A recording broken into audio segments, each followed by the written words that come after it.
Walter Owen was a Scottish writer known for his translations from the Spanish. Born in Glasgow in 1884, he spent his childhood at Montevideo.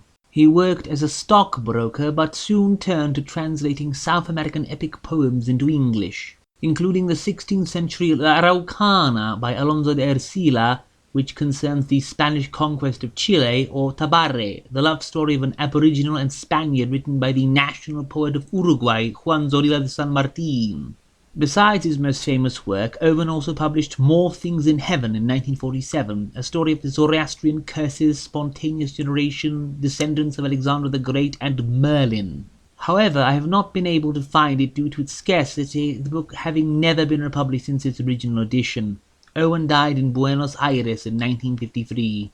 The Cross of Karl, whose full title is The Cross of Karl, an Allegory, the story of one who went down into the depths and was buried, who, doubting much, yet at the last lifted up his eyes onto the hills and rose again and was transfigured, was originally written in 1917 as a response to World War I, but it remained unpublished until 1931, and it is only easily available nowadays in Groff Conklin's very brittle 1951 anthology, In the Grip of Terror.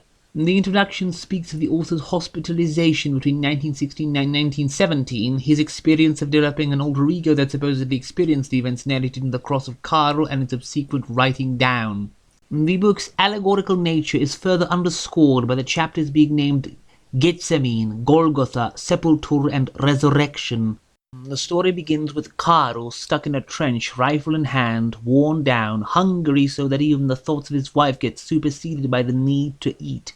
Then orders from above come that the soldiers have to make way for Hill 50, but no one really knows why. Seeing no order or purpose to his presence, the only thing Karl can think of is the cross he had promised to bring back home to his wife, meaning the military decoration.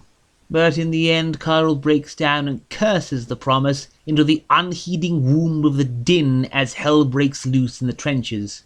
Karl witnesses the death of a man mid-prayer, finds himself in an inhuman, horrendous war factory where human remains are made use of and repurposed in the spirit of the saying, waste not, want not, which naturally unhinges Karl's mind and leaves him completely rambling. After he sets fire to the factory, he confronts those responsible for the war, a very obvious allusion to Kaiser Wilhelm II, and in the end does in fact earn himself his cross, in a way. The book, despite its short length, is a grim and gritty tour de force, and I cannot recommend it highly enough. Though, as previously mentioned, the Groff Conklin anthology is really brittle, to the point where you will find the pages and the cover breaking off in time, so it may be a good idea to scan your pages in if you ever do decide to buy it.